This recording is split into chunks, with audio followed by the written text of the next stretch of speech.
स्वागत अभिनंदन आपका मौसम तक चैनल पर। मैं हूं देवेंद्र त्रिपाठी। ये वीडियो अगले 24 घंटों के पूर्वानुमान का है, यानी 25 जून को संपूर्ण भारत में कैसा मौसम रहेगा इसकी बात करेंगे। दोस्तों, आज मॉनसून के लिहाज से अगर देखें तो बहुत अच्छी खबर है, लेकिन इसके बावजूद आप सभी के कमेंट में पढ़ रहा हूं, कई राज्यों में, कई शहरों में, जिलों में, गांव में बारिश नहीं हो रही है, भले मॉनसून तेजी से आगे बढ़ रहा है। मॉनसून के बारे में एक वीडियो मैंने डाला है न्यूज मीडिया मंच पर, लेकिन उसमें ग्राफिक्स नहीं है। ग्राफिक्स के साथ जरूर डालूंगा एक दूसरा वीडियो, उसमें आप देख सकते हैं कहां तक पहुंचा है और क्या संभावनाएं लग रही हैं। इस बीच आपको बता दूं कि वेदर सिस्टम कहां कहां पर बने हुए हैं। एक सर्कुलेशन यहां पर जो बंगाल की खाड़ी के उत्तर पूर्वी हिस्सों में बना हुआ है, इसी के पास एक लो प्रेशर कम दबाव का क्षेत्र यहां पर डेवलप होने वाला है। इसका जिक्र मैंने कई दिनों पहले ही किया था। और ये सिस्टम आगे मूव करेगा इस तरह से, तो जिधर मूव करेगा ये उस क्षेत्र के दक्षिण और उत्तर दोनों भागों में लगातार बारिश का कारण बनेगा। साथ ही साथ आपको बता दूं, पंजाब से लेकर उत्तर प्रदेश पर बने सर्कुलेशन और इस सर्कुलेशन से लेकर के बंगाल की खाड़ी पर बने सर्कुलेशन के बीच में एक ट्रफ रेखा बनी हुई है। यहां से लेकर के यहां तक एक ट्रफ है। ट्रफ के नीचे अरब सागर की हवाएं हैं, इसके ऊपर जो है बंगाल की खाड़ी की हवाएं हैं। ऑफशोर ट्रफ यहां पर कर्नाटक और केरल के तटों के पास है, एक्सटेंड हो रही है महाराष्ट्र के तटीय इलाकों तक, और इसके प्रभाव से बारिश यहां पर तटों में बढ़ गई है। साथ ही साथ उत्तरी जो उत्तर पूर्वी अरबियन सी है, यहां पर भी एक सर्कुलेशन बना हुआ है। तो इन सभी मौसमी सिस्टमों के प्रभाव से अगले 24 घंटों में भी कई जगहों पर वर्षा हो सकती है। आइए जानते हैं वो कौन से शहर होंगे जहां पर बारिश की उम्मीदें हैं, कौन से जिले होंगे जहां पर बारिश अभी भी इंतजार करवाएगी।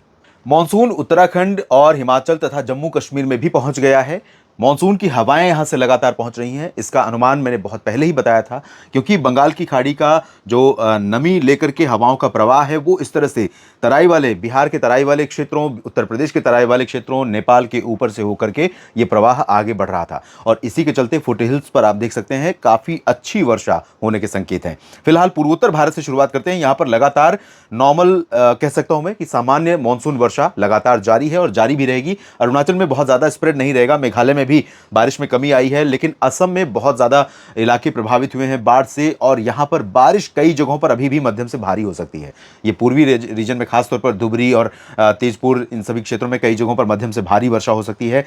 नागालैंड में भी कई जगहों पर मध्यम से भारी बारिश होने की संभावना है। असम के हजारों एकड़, असम की हजारों एकड़ जो कृषि योग्य भूमि है वो प्रभावित हुई है, फसलें बर्बाद हुई हैं, बड़े पैमाने पर लोग यहां से विस्थापित हुए हैं और लोगों को बचाने के लिए लगातार राहत एजेंसियां काम कर रही हैं। लेकिन जितनी ज़रूरत है शायद उतनी एजेंसियां भी या उतना मैन पावर नहीं लगाया जा सका, क्योंकि जब कोई ऐसा क्षेत्र जो प्लेन एरिया नहीं है, जहां पर नदियां हैं, नाले हैं, ऊंचे पहाड़ हैं, निचला इलाका है, मैदानी क्षेत्र है, तो इन सभी क्षेत्रों में, और वो भी बारिश हो रही है, नदियां उफान पर हो, तो ऐसे में राहत और बचाव के कार्यों में बड़ी दिक्कतें आती हैं। लेकिन इसके बावजूद यहां पर लोगों की जो मुश्किलें हैं वो अभी कम होने का नाम नहीं ले रही हैं, और मुझे लगता है कि और बड़े पैमाने पर यहां पर एनडीआरएफ और एसडीआरएफ की टीमों को तैनात करना पड़ेगा, करना चाहिए।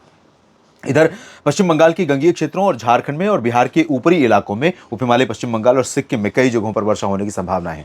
लेकिन बिहार का ये जो दक्षिणी हिस्सा देख रहे हैं आप, यहाँ पर बहुत सारे मित्रों ने लिखा कि पटना में बारिश बिल्कुल नहीं हो रही है, और पटना के दक्षिण में गया, नवादा, भागलपुर और आसपास के इलाकों में बारिश बिल्कुल नहीं हो रही है, लेकिन और कल भी बहुत ज़्यादा चांसेस नहीं है। लेकिन मेरा अनुमान यह है कि जो ऊपरी इलाके हैं यहाँ पर तो बारिश होगी। किशनगंज से लेकर चंपारण के बीच में निचले हिस्सों में कुछ बादल पटना पर भी पहुंचेंगे, वैशाली और गया पर भी पहुंचेंगे, बक्सर, कैमूर, नवादा और शेखपुरा, लखीसराय, बांका, जमुई, दरभंगा, भागलपुर पर भी पहुंचेंगे। तो इन भागों में कुछ स्थानों पर वर्षा की संभावनाएं भी बनेंगी, लेकिन इंटेंसिटी अभी भी उतनी नहीं होगी, और अगर बारिश हुई भी तो बहुत मामूली बारिश होगी, जो इस गर्मी से, उमस से राहत दिलाने में कामयाब नहीं होगी।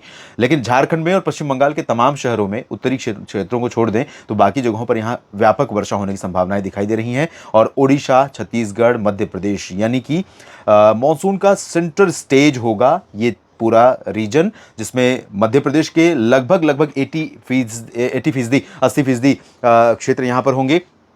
इस बारिश के दायरे में छत्तीसगढ़ का लगभग सभी समूचा क्षेत्र होगा, ओडिशा का भी होगा। ओडिशा में अधिकांश इलाकों में मध्यम से भारी बारिश की संभावना है। छत्तीसगढ़ में हल्की से मध्यम बारिश के बीच कुछ स्थानों पर भारी बौछारें गिर सकती हैं, खासतौर पर अंबिकापुर और पेंड्रा रोड, रायपुर, इन भागों में भारी बारिश हो सकती है। इधर दुर्ग में बारिश भारी हो सकती है। बाकी जगहों पर भी हल्की से मध्यम बौछारें देखने को मिलेंगी लगातार।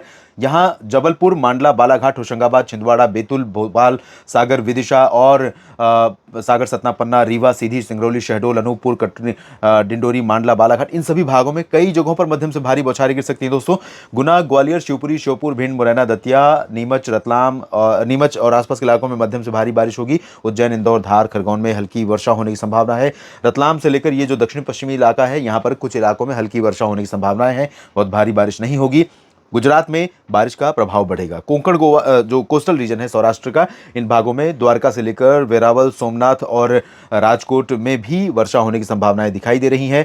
कच्छ में और ऊपरी गुजरात के उत्तरी इलाकों में कुछ स्थानों पर बूंदाबांदी होगी या हल्के बादल दिखाई देंगे, बारिश के चांस ज्यादा नहीं है। लेकिन अहमदाबाद से लेकर सूरत के बीच में कई जगहों पर वर्षा हो सकती है। खासतौर पर जो कोंकण गोवा सटा हुआ जो रीजन है, खासतौर पर तटीय इलाका है सूरत, वलसाड़, नवसारी और आसपास के इलाकों का, यहाँ पर, और दमन दीव है, दादरा नगर हवेली है, इन भागों में कई जगहों पर बारिश होने की संभावनाएं बन रही हैं। मुंबई में मानसून पहुंच सकता है, मुंबई के पास अलीबाग तक पहुंचा है और मुंबई में मानसून पहुंचे न पहुंचे बारिश तो पहुंच चुकी है। अग्रदूत के रूप में बादल पहुंच चुके हैं और यहाँ लगातार बारिश हो रही है। अच्छे स्पेल देखने को मिल रहे हैं जिसका इंतजार मुंबई के लोगों को है, मुंबईकर्स को है। तो यहाँ पर दहानू से लेकर जो ठाणे, कल्याण समेत जो कोंकण गोवा का रीजन है पूरा का पूरा प्रभावित होगा। गोवा में कई जगहों पर भारी बारिश होगी और इससे सटे सतारा, सोलापुर, पुणे, नासिक, अहमदनगर, इन भागों में, मध्य महाराष्ट्र में भी कई जगहों पर वर्षा हो सकती है। मराठवाड़ा और विदर्भ में भी कई जगहों पर बारिश होगी। विदर्भ में नागपुर में भारी वर्षा हो सकती है कुछ स्थानों पर। चंद्रपुर में भी मध्यम से तेज बारिश की संभावनाएं हैं। साउथ पेनिनसुलर रीजन में अगर हम कोस्टल पार्ट्स को छोड़ दें और लक्षद्वीप को छोड़ दें तो यहाँ इंटीरियर पोर्शन में बहुत अच्छे संकेत बारिश के नहीं है, लेकिन पूरी तरह से ड्राई वेदर होगा ऐसा भी नहीं है। उत्तरी आंतरिक और दक्षिणी आंतरिक कर्नाटक के साथ साथ आंध्र प्रदेश के रायलसीमा में और तमिलनाडु में कुछ स्थानों पर रुक रुक करके हल्की वर्षा हो सकती है। तेलंगाना में कई जगहों पर मध्यम से भारी बारिश होने के संकेत दिखाई दे रहे हैं। हैदराबाद, रामागुंडम, खम्मम में मध्यम से भारी बारिश हो सकती है। और उत्तर की तरफ चलते हैं, यहाँ पर राजस्थान में पिछले दिनों साइक्लोन बिपरजॉय ने बहुत अच्छी बारिश दी थी। अब यहाँ पर फिर से बारिश बढ़ रही है और अनुमान यह है कि राजस्थान के जो उत्तर पूर्वी जिले हैं, अजमेर से लेकर जयपुर, कोटा, सवाई माधोपुर और अलवर, भरतपुर, दौसा, करौली, धौलपुर, इन सभी क्षेत्रों में कई जगहों पर मध्यम से तेज वर्षा होगी। भीलवाड़ा, उदयपुर, डूंगरपुर, प्रतापगढ़, जालौर, सिरोही, जोधपुर, उदयपुर, जैसलमेर, बाड़मेर, बीकानेर, चूरू, गंगानगर, हनुमानगढ़, इन भागों में हल्की वर्षा कहीं कहीं पर देखने को मिल सकती है। बादल यहाँ पर भी छिटपुट बादल बनेंगे, लेकिन अच्छी वर्षा वाले बादल यहाँ पर नहीं बनेंगे। उत्तर प्रदेश पर पश्चिमी भागों में लंबे समय के बाद अच्छे संकेत दिखाई दे रहे हैं बारिश के, लेकिन ये बारिश कई बार देखें तो मुझे याद है कि पिछले 2-3 साल से मानसून भी यहाँ पर कमज़ोर रहता है।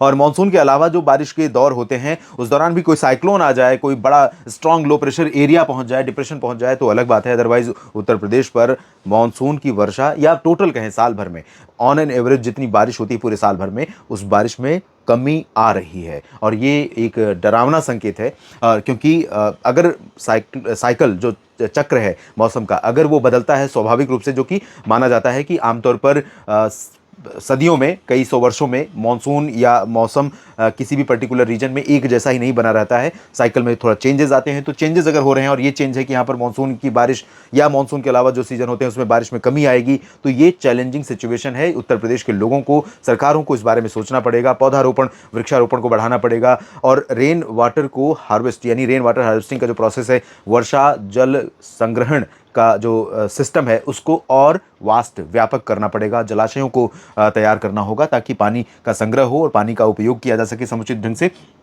यहाँ मेरठ, मुरादाबाद, सहारनपुर से लेकर बरेली, शाहजहांपुर और झांसी, ललितपुर से लेकर ये वाला जो रीजन है आगरा, अलीगढ़, मथुरा और गौतम बुद्ध नगर, बुलंदशहर का, इन सभी भागों में कई जगहों पर मध्यम से भारी बारिश होगी। पूर्वी उत्तर प्रदेश के तराई वाले रीजन में अच्छी बारिश हो सकती है और दक्षिणी क्षेत्रों में यानी प्रयागराज, वाराणसी, सोनभद्र, भदोही, इधर कानपुर नगर और कानपुर देहात, साथ ही साथ फतेहपुर, बांदा, चित्रकूट में बारिश हो सकती है। लेकिन लखनऊ से लेकर अयोध्या, बाराबंकी, अमेठी, रायबरेली, प्रतापगढ़ और सुल्तानपुर समेत आजमगढ़, जौनपुर, देवरिया, वाराणसी, चंदौली, मऊ, इन सभी भागों में बहुत कम चांस, हैवी रेन के चांसेस बहुत कम है। लेकिन बादल तो यहां पर भी अच्छे रहेंगे। हल्की बारिश कुछ कुछ जगहों पर रुक रुक करके होती रहेगी और धीरे धीरे मानसून भी आगे बढ़ता रहेगा। जल्दी ही उत्तर प्रदेश के इन भागों में इस तरह की बारिश देखने को मिलेगी। इधर पंजाब, हरियाणा में व्यापक बादल दिखाई देंगे। पूर्वी हरियाणा में कई जगहों पर वर्षा हो सकती है और पंजाब में कई जगहों पर बारिश हो सकती है, लेकिन इंटेंसिटी हरियाणा और दिल्ली में ज़्यादा रहेगी, यूपी में ज़्यादा रहेगी, पंजाब में कम रहेगी। उत्तराखंड और हिमाचल प्रदेश में यहाँ पर व्यापक बारिश के संकेत हैं और जम्मू कश्मीर में भी बारिश बढ़ रही है। दोस्तों कहीं ना कहीं मॉनसून की तरफ से काफ़ी अच्छे संकेत मिल रहे हैं। एल नीनो का प्रभाव बना हुआ है, लेकिन अब इंडियन ओशन डायपोल यहाँ पर एंट्री मारने वाला है और वो मॉनसून की कमज़ोर स्थिति को या मॉनसून के अनइक्वल डिस्ट्रीब्यूशन को कंट्रोल करेगा या रेगुलेट करेगा, तो बेहतर हालात होंगे और देश के तमाम इलाकों में समान वितरण होगा बारिश का और बारिश से किसानों की सहूलियतें बढ़ जाएंगी आने वाले दिनों में। लेकिन मैं फिर से अपील करूंगा कि रेन वाटर हार्वेस्टिंग सिस्टम को स्ट्रांग करने की ज़रूरत देश के कई राज्यों में नज़र आ रही है। फिलहाल इस बुलेटिन में इतना ही। ये पूरा वीडियो देखने के लिए आपका बहुत बहुत शुक्रिया। जानकारियाँ ठीक लगे तो लाइक और शेयर करना ना भूलें। चैनल आपने सब्सक्राइब कर ही रखा है, नहीं किया है तो सबसे पहले कर लीजिए, बेल आइकन पर क्लिक कर लीजिए और चैनल को सपोर्ट करने के लिए आप ज्वाइन बटन पर क्लिक करके ज्वाइन भी कर सकते हैं। धन्यवाद।